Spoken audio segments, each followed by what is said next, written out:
Introduction. It was early 1994 and Andre Agassi's tennis career was veering dangerously off track. All his life, Agassi had been assured he would go down in history as one of the greats of his sport. When he turned pro at age 16 in 1986, pundits lauded him for his natural talent, impressed by his uncanny ability to take control of points and his gift for hitting seemingly impossible shots on defense won. But by 1994 it wasn't a stellar record on the court that had won Agassi fame. It was his style too, in a sport known for decorum. Agassi wore ripped jeans and tie-dyed shirts to tournaments. He grew his hair long and sported an earring. He cursed like a sailor on the court. He even starred in a splashy ad campaign for Canon with the provocative slogan "Image is everything." When it came to tennis, though, Agassi was falling laughably short of expectations. He too often lost early in tournaments to players with far less skill. A first-round flameout at a small tune-up in Germany. A third-round defeat at a Grand Slam 4-5. His ranking kept slipping, from 7th in the world to 22nd, then to 31st. Agassi's coach of 10 years had recently and unceremoniously dropped him. Agassi learned the news while reading USA Today. 7-8 he'd taken to telling people he hated tennis. Agassi needed a change, which is why he found himself eating dinner one evening at Porto Servo, a favorite restaurant of his near Miami. Across from Brad Gilbert, a fellow pro tennis player. Gilbert's approach to tennis was the polar opposite of Agassi's.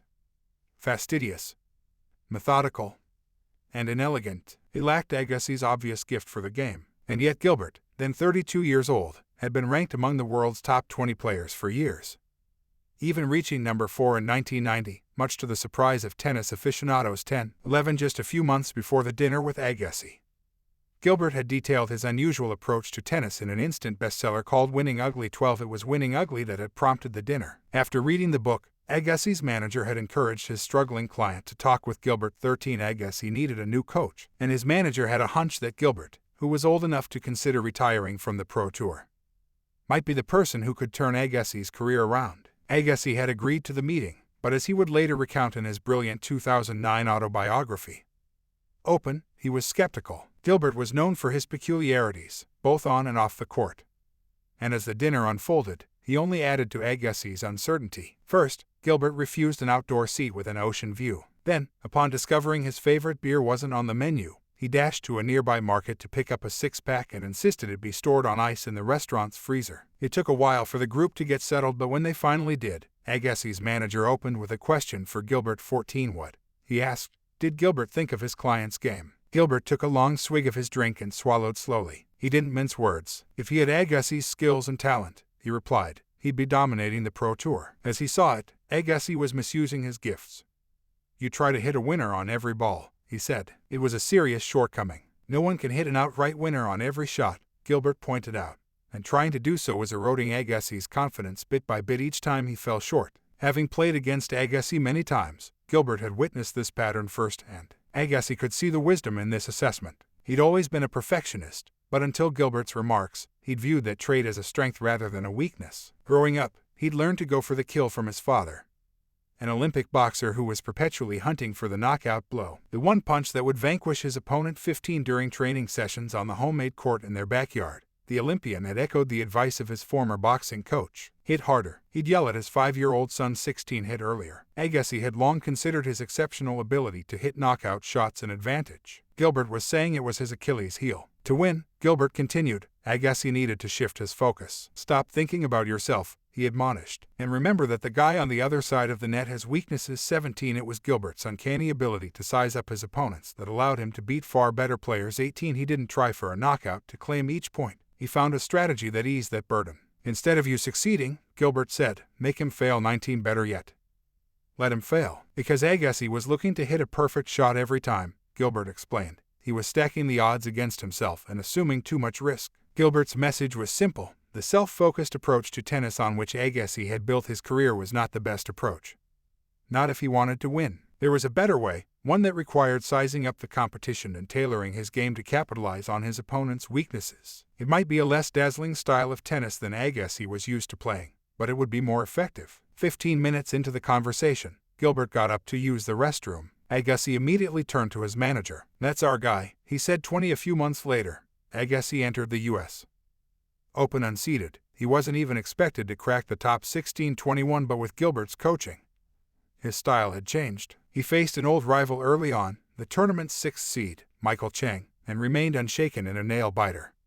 Holding on to the win by the thinnest of margins, he took out the 9th seed with ease, recognizing his opponent's a tendency to look at the spot where he planned to hit his serves, and exploiting that weakness, and, suddenly, Agassi had reached the finals. There was $550,000 in prize money on the line, but far more in Pride 22. It was Agassi's chance to prove himself, to show everyone that he could live up to the hype after all. His opponent was Michael Stich, a German champion and the tournament's number 4 seed. 23. Agassi came out strong, hitting crisp, clean balls on point after point. He won the first set handily, then eked out the second set in a tiebreaker, but Stich wasn't ready to fold. In the third set he hung with Agassi on long rallies and made him work for every point. Eventually, the set was tied at 5 games apiece. 24. The most direct path to victory would require Agassi to break serve, which meant besting Stich when he had the advantage of beginning each point. Agassi's confidence began to waver. Stich wasn't giving up. He kept blasting powerful serves, one after another. But then Agassi noticed Stich gripping his side, the telltale sign of a cramp, and saw his opening. He broke Stich's serve. He was 4 points away from winning his first U.S. Open championship, the sweetest of possible victories for a struggling one-time phenom whom the oddsmakers had counted out. Before hiring Gilbert, Agassi was notorious for falling apart in high-pressure matches. He went for too many knockouts, took too many risks, and blew it when he should have held steady. But now Agassi stayed focused. Instead of going for winners, he concentrated on keeping the ball in play. He could hear Gilbert's voice in his head, go for his forehand 25 when in doubt, forehand, forehand, forehand, and he stayed on task. He hit the ball over and over again to Stich's forehand, his feeblest shot, and on match point, Stich missed. The tournament was over. Agassi fell to his knees with tears in his eyes. He was the first unseeded player to take home a U.S.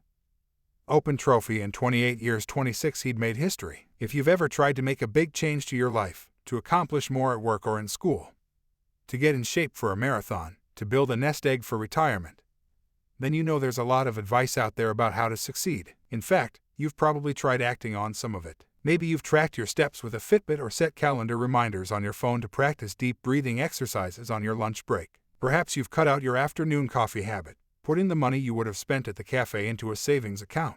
You know your goals should be specific and measurable. You know the power of positive thinking and incremental progress. You know it's helpful to have a support group, thanks to a booming popular interest in behavioral science.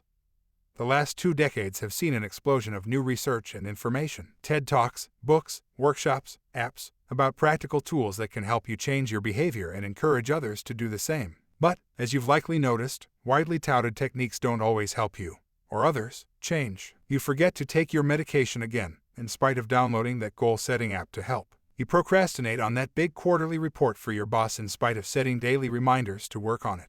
Your employees don't take advantage of company-sponsored educational programs or retirement benefits even when they're offered rewards for signing up.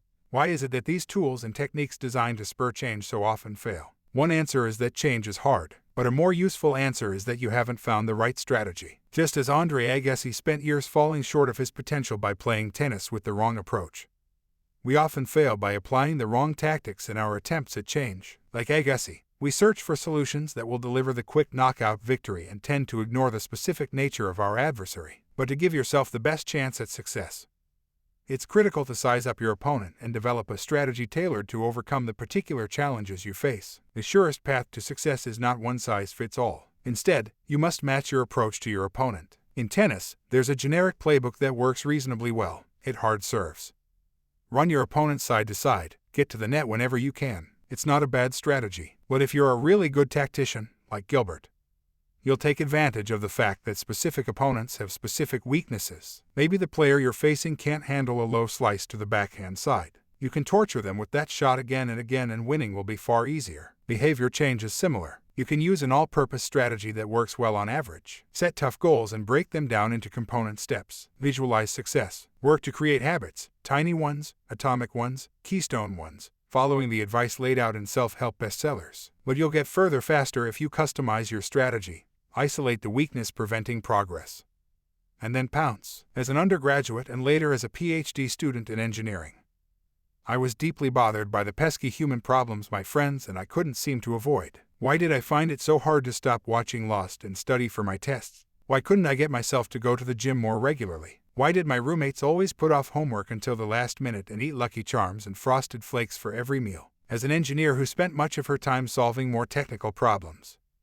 I was certain there must be a way to overcome these human struggles. Then one day, during a required graduate course on microeconomics, I was introduced to behavioral economics, an entire field devoted to understanding, with analytical rigor and empirical depth, when and why people make flawed decisions. I was particularly taken with the idea of nudging people toward better choices, which was gaining popularity around the time I started my PhD.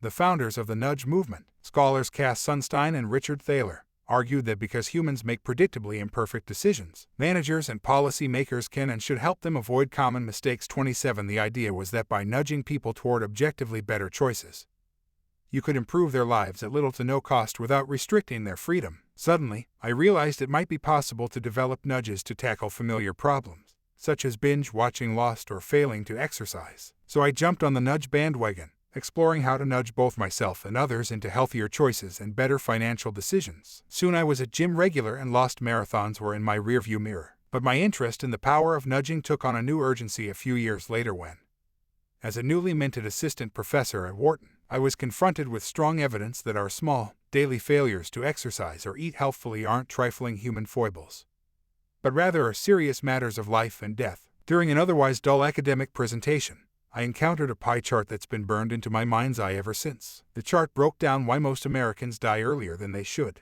It turns out that the leading cause of premature death isn't poor health care, difficult social circumstances, bad genes, or environmental toxins. Instead, an estimated 40% of premature deaths are the result of personal behaviors we can change. 28 I'm talking about daily, seemingly small decisions about eating, drinking, exercise, smoking, sex, and vehicle safety. These decisions add up, producing hundreds of thousands of fatal cancers, heart attacks, and accidents each year. I was floored. I sat up a little straighter and thought, maybe I can do something about that 40%. And it was more than matters of life and death that grabbed my attention. While I've never seen a pie chart dissecting how our daily decisions affect our prosperity and our happiness, it stands to reason that our missteps accumulate in those areas of life, too. Eager to make a difference, I shifted my focus and devoted nearly all of my waking hours to poring over research papers, old and new, exploring the science of behavior change. I talked with dozens of scholars from diverse disciplines about their most successful ideas,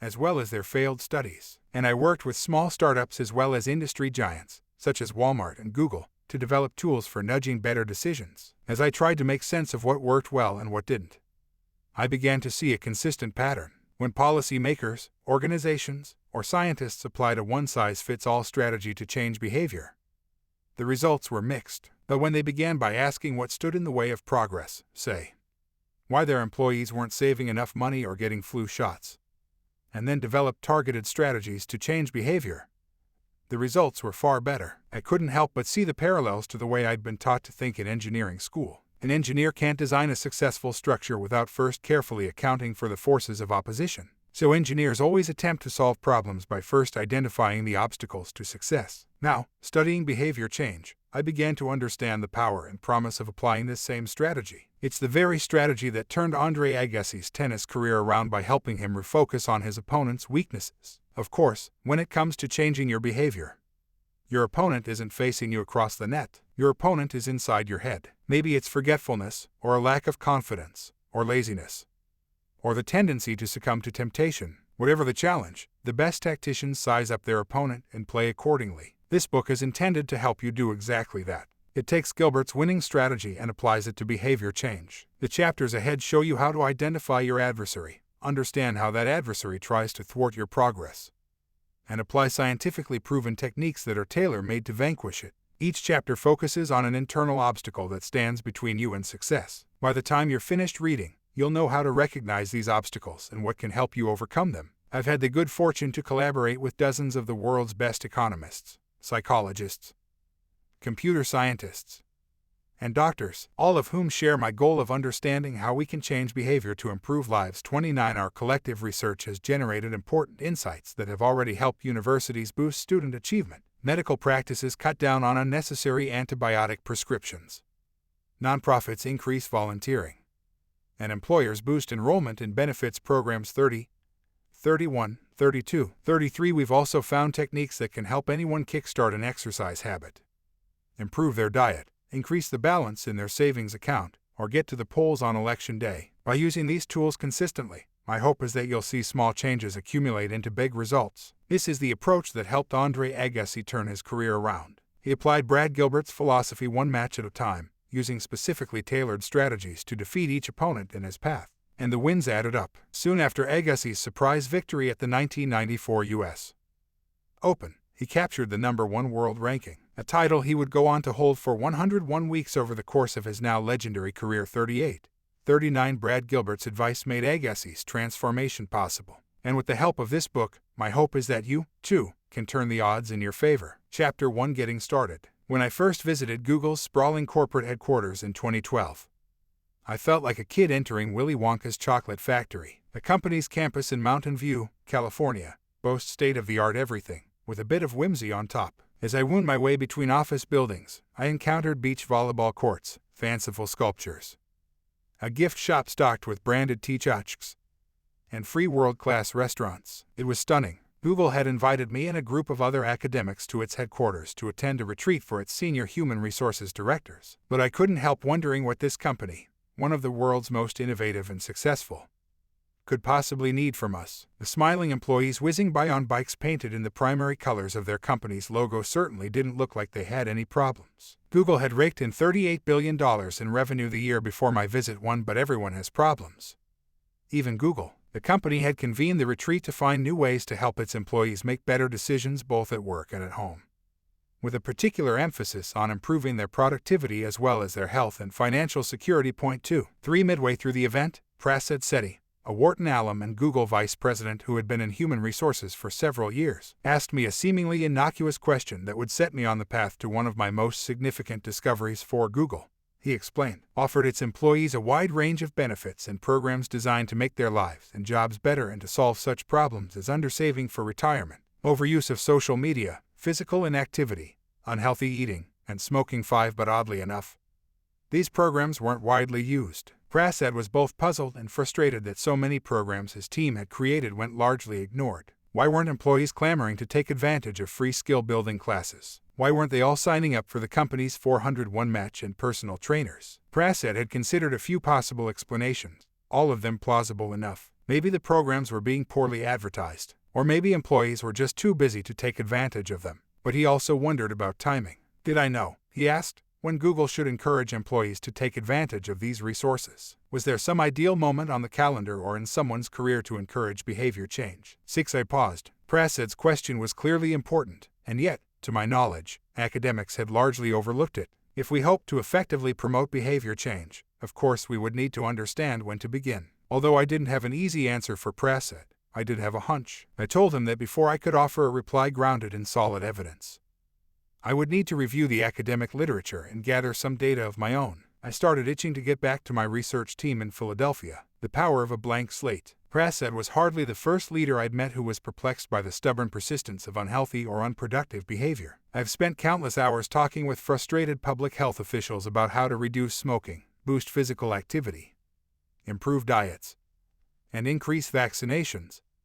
And that's just for starters. I often hear the same exasperated plea: if you can't persuade people to alter their behavior by telling them that change is simple, cheap, and good for them, what magical ingredient will do the trick? This book will offer many answers to that question, but one is particularly relevant to Prasad's problem. It starts with a remarkable medical success story. Sudden infant death syndrome is every bit as terrifying as it sounds. Each year, tens of thousands of babies around the world die suddenly and inexplicably while sleeping 7 for years. SIDS has been a leading cause of death among infants in the United States between 1 month and 1 year of age. 8. I remember being petrified when my pediatrician explained the risk factors during a checkup for my newborn son. For decades, the medical establishment was at a loss over what to do about SIDS. But then, in the early 1990s, researchers made a major breakthrough. They discovered that infants put to sleep on their backs died of SIDS at half the rate of babies put to sleep on their stomachs, 9.5.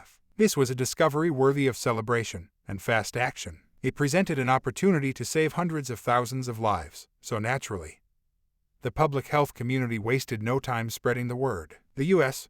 government launched an ambitious Back to Sleep campaign to educate new parents about the importance of placing babies to sleep on their backs. 10. The National Institutes of Health flooded the airwaves with commercials and filled hospital and doctors' offices with brochures. Of course, there was no guarantee of success. Many such campaigns fail, which explains my frequent phone calls with frustrated public health officials. Just consider the recent high-profile attempt to reduce obesity by requiring calorie labeling in chain restaurants. It turns out that telling people how many calories are in a Big Mac or a Frappuccino reduces calorie consumption. Well, essentially not at all. 11. Or consider the efforts by U.S. health authorities, starting in 2010, to persuade Americans to get annual flu shots. 12. The effects have been minimal at best.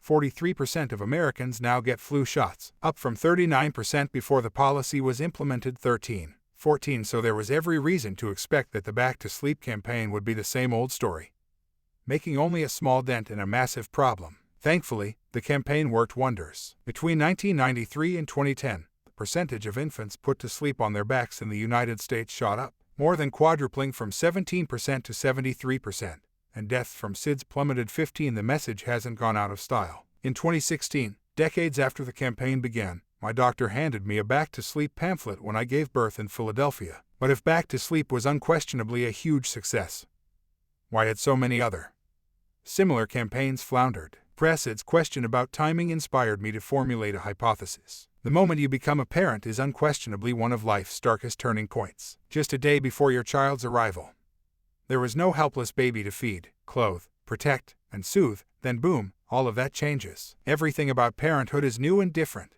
and as a result, you have no old habits to break, no long-standing routines to disrupt. You're truly starting fresh, for better and worse. The message of Back to Sleep arrives at this critical juncture, when you're not yet set in your ways and are motivated to try to do everything right. My hunch was that the timing couldn't be better for changing patterns in people's behavior, no matter what your parents did or their parents before that. When a doctor tells you that it's vital to put your baby to sleep on their back, you're eager to comply and don't have to fight against bad habits. Compare this with a public health campaign that attempts to influence eating, smoking, or vaccination habits for adults. These kinds of initiatives catch us in the middle of our busy lives, with entrenched routines that limit our openness to change, even though the information can make the difference between life and death. It's no wonder that we often ignore it. After my visit to Google, I came to suspect that this was an incredibly important but underappreciated insight. If you want to change your behavior or someone else's, you're at a huge advantage if you begin with a blank slate, a fresh start, and no old habits working against you. There's just one problem: true blank slates are incredibly rare. Almost all of the behaviors we want to change are everyday, customary, and baked into our hectic and well-established routines. But thankfully, change in the absence of a blank slate isn't hopeless. It's just hard. The hunch I had at Google was that there might be a way to harness the feeling of a blank slate, even in moments when no true tabula rasa exists. The fresh start effect. As soon as I got back from my visit to Google in 2012, I set up a meeting with my doctoral student Hengchen Dai and Jason Rice, a visiting faculty member from Harvard. I was eager to tell them about Prasid's question and my intuition that people might be more open to change when they feel they have a fresh start. As I explained my thinking, Hengchen and Jason lit up. Like me, they immediately grasped that timing could be critically important to change. We knew that people instinctively gravitate toward moments that feel like fresh starts when they want to make change happen. Just think of New Year's resolutions. And yet economic theory has always posited that our preferences remain stable over time unless we face changing circumstances, such as new constraints, new information, or a price shock that forces an adjustment to our beliefs or budget. Hengchen, Jason, and I suspected this assumption was incorrect and that there were, in fact, systematic and predictable moments when our circumstances don't change but we still feel compelled to change ourselves. In our excitement, we began sharing stories of times when fresh starts had prompted us to behave differently, discussing what each example had in common, and searching for insights about why our motivation had shifted. Most of the changes we'd initiated around fresh starts had been small: working to kick a nail-biting habit, getting back behind the steering wheel after a driving scare, or exploring new dating strategies after a romantic slump. But I'd heard stories about more momentous changes, too. Take Scott Harrison, author of the best-selling book Thirst. For example, 16 Scott famously took inspiration from New Year's Day to abandon his profession as a hard-partying club promoter for a life of sobriety and nonprofit work. Fresh starts seemed capable of inspiring substantial change. During our team huddle, Hengchen, Jason, and I were particularly quick to acknowledge the power of the new year. but we had an inkling that this was just one well-known example of a broader phenomenon. One of many moments when people feel especially ready to change because they have the sense that they've been given a fresh start. The challenge would be to identify other moments that provoke the same reaction and to understand how and why they can unstick us and motivate change. To get started, Hengchen began digging into existing research on how people think about special dates such as New Year's. And she came back with an intriguing discovery. Her search led her to a literature in psychology on how people think about the passage of time. She learned that rather than perceiving time as a continuum, we tend to think about our lives in episodes, creating story arcs from the notable incidents, or chapters. In our lives, one chapter might start the day you move into your college dorm, another with your first job, another on your 40th birthday, and yet another at the start of a new year or millennium. This research helped us develop the idea that the start of a new life chapter, no matter how small, might be able to give people the impression of a clean slate. These new chapters are moments when the labels we use to describe ourselves, who we are, and what we're living through shift, compelling us to shift with them. We go from student to working professional, renter to homeowner, single to married, adult to parent, New Yorker to Californian, denizen of the 92nds to 21st century American, all in the flip of a switch. And labels matter to our behavior. When we're labeled voters, carrot eaters, and Shakespeare readers, it influences how we act, not just how we describe ourselves. 18, 19, 20. If you've ever made a New Year's resolution, confidently predicting that the new you in the new year would be able to make a change, the potency of labels may resonate. Probably my favorite story about the power of New Year's comes from Ray Zahab, who was a guest on a podcast I host about decision-making. Ray used the arrival of a new millennium, which ended the 1990s chapter of his life and began a new chapter, to turn his life around 21 before he managed to transform his life. Ray was a heavy smoker and drinker who would sometimes eat McDonald's for every meal. But when he reached his early 30s, Ray was desperate to make a change. He was tired of being broke and out of shape. He wondered if he could be more like his brother, a successful long-distance runner. But he knew long-distance running was out of the question for a smoker. The obvious first step would be to quit, but he just couldn't. He tried and tried, but the cravings always pulled him back. He needed something more to push him over the edge. And then Ray had an idea. He would use the turn of the century, New Year's Eve, 1999, to quit for good. I used that date because it had such a huge finality. It seemed, in everyone's minds, Ray explained. I mean, it was the end of the century, right? This was a reset switch for humanity. Shortly before midnight on December 31st, Ray smoked his last cigarette. If I can't do it now, then I'll never be able to do it, he told himself. The next morning, Ray woke up with a strong craving for a cigarette. But it was January 1st, 2000, he recalled, and with the arrival of the new millennium, he had crossed an important threshold. He was no longer the same Ray who had been unable to kick his nicotine habit. Something in me, a little spark, said I can do this. And Ray did do it. He quit for good. In 2003, he won the 100-mile Yukon Arctic Ultra, one of the world's most extreme endurance races. He's quick to note that his victory started on the first day of 2000. That moment made everything else possible. Ray is a dramatic example of someone who took inspiration from the start of a new year to make a life change. But every January 1st, about 40% of Americans resolve to make life improvements, to get fit, save more for retirement, quit drinking, or learn a foreign language. 22. With the shift to a new year, it's almost as if past attempts to stay off social media, earn as in school, be a better colleague, and eat healthier can be dismissed as the failures of another person. Last year you couldn't cut it at work or failed to quit smoking. But that was the old me, you think, and this is the new me. Hengchen, Jason, and I suspected that if people really felt that they were new and improved, it could, in some cases, be enough to help them overcome a meaningful obstacle to change. But we needed to put our idea to the test. To start, we gathered information about when people naturally pursue change. 23 across dataset after dataset.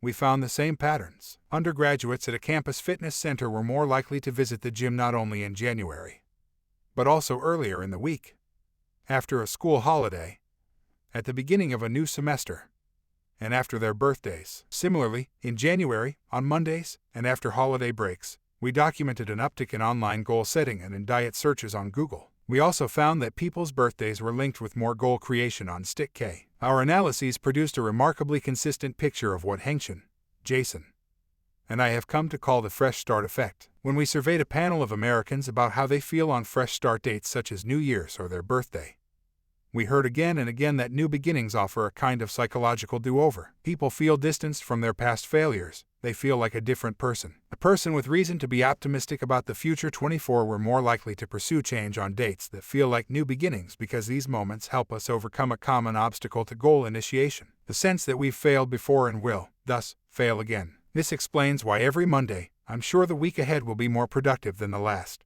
and why so many of my friends set resolutions not just at New Year's but on their birthdays, too. These new beginnings can also lead us to pause, reflect, and think about the bigger picture, which makes us more likely to consider trying to make a change. 25. Now that Hangchen, Jason, and I had this evidence in hand and a solid understanding of why fresh starts seem to matter, we couldn't help but wonder if there were other moments charged with life-altering potential.